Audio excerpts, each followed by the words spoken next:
آج آپ لوگوں حضرت آدم علیہ السلام، اماں حوا اور شیطان ابلیس کا واقعہ بتانے جا رہے ہیں۔ ہمیں امید ہے کہ اس ویڈیو کے بعد آپ کو بہت کچھ جاننے اور سیکھنے کو ملے گا۔ حضرت آدم علیہ السلام کو جنت سے کیوں نکالا گیا؟ اماں حوا کو اللہ نے کیسے بنایا؟ اس ویڈیو سے آدم علیہ السلام کی کہانی پر روشنی ڈالتے ہیں۔ اللہ تعالیٰ نے اس دنیا میں سب سے پہلے جنات کو آباد کیا، مگر ان کی سرکشی اور فساد کے باعث فرشتوں کے افواج بھیج کر انہیں سمندر برد کر دیا، اور اس طرح زمین کے اصل حقدار یعنی حضرت انسان کے آباد ہونے کی راہ آسان ہوئی۔ قرآن کریم میں اللہ اس قصے کی ابتدا اپنی اور فرشتوں کے مابین ہونے والے ایک مقابلے سے کرتا ہے، جب اللہ تعالیٰ اعلان کرتا ہے، میں زمین میں اپنا خلیفہ یعنی نائب بنانے والا ہوں۔ فرشتے جواب میں فرماتے ہیں، کیا تو زمین میں ایسا نائب بنانا چاہتا ہے جو فساد پھیلائے اور خون بہائے؟ حالانکہ ہم تیری حمد کے ساتھ ہیں، تسبیح اور تیری پاکی بیان کرتے ہیں۔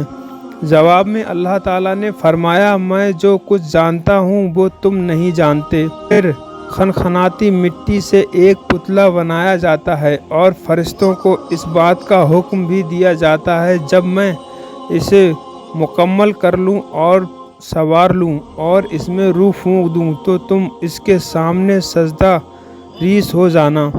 حضرت عبداللہ ابن عباس سے مروی ہے کہ جب اللہ نے حضرت آدم علیہ السلام کو بنانے کا فیصلہ کیا تو فرشتوں کو حکم ہوا کہ زمین سے مٹی لاؤ۔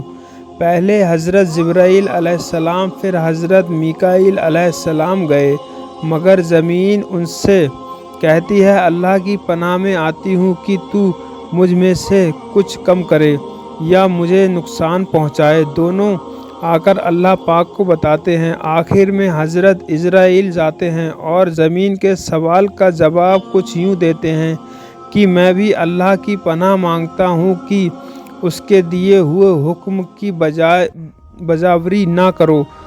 پھر مختلف رنگوں کی مٹی لا کر حاضر کرتے ہیں۔ اس مختلف رنگوں کی مٹی سے انسان کی تخلیق دراصل ذات پات اور رنگ و قوم کی بنائے ہوئے اصولوں کی سخت نفی کرتی ہے، اور اس بات کی کھلی گواہی دیتی ہے کہ اللہ کے نزدیک تم میں سے بہترین تقوی والے ہیں، نہ کہ اعظمی یا عربی روایت میں آیا ہے کہ وہ پتلا کافی عرصے تک بے جان پڑا رہا۔ ابلیس جب وہاں سے گزرتا تو اس سے مخاطب ہو کر کہتا کہ تم ایک عظیم کام کے لیے پیدا کیے گئے ہو۔ پھر جب مسافری کائنات انسان کا حوالہ مکمل کر لیتے ہیں اور خاک کے پتلے میں روح ڈال دی جاتی ہے تو حضرت آدم علیہ السلام کی تخلیق مکمل ہوتی ہے۔ جب آپ کے اندر روح پھونکی گئی تو آپ کو ہوش آتے ہی ایک چھینک آئی۔ فرشتوں نے آپ سے کہا، کہو الحمدللہ، اور آپ کے الحمدللہ کہنے کے جواب میں اللہ تعالیٰ فرماتا ہے کہ تم پر اللہ کا رحم ہوا۔ پھر آپ کو حکم ہوا کہ جا کر فرشتوں سے ملو۔ فرشتوں نے آپ کو دیکھ کر السلام علیکم کہا تو اللہ تعالیٰ نے فرمایا کہ اے آدم، یہ آج سے تمہارے تسلیمات ہیں۔ یوں دو اہم سبق بنیو انسان کو آفرینش پر ہی سکھا دیا جاتا ہے۔ ایک یہ کہ جیسے ہی ابتدا میں ہی ایک ناخوشگوار کیفیت کا سامنا کرنا پڑا چھینک کی صورت میں، اسی طرح تمہاری زندگی میں ہر قسم کے مصائب آئیں گے، جس کے جواب میں صبر کے ساتھ اللہ کی شناخت اور شکر گزاری کی روش اختیار کرنی ہے۔ اسی طرح یہ بھی سکھایا گیا کہ باقی نوع کے ساتھ کیسا تعلق رکھنا ہے۔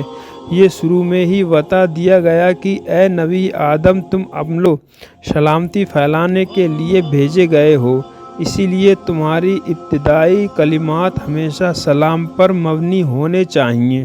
اس کے بعد اللہ تعالیٰ حضرت آدم کو شیعہ کے نام سکھاتا ہے اور فرشتوں کے سامنے انہیں حاضر کر کے فرشتوں سے ان اشیاء کا نام پوچھتے ہیں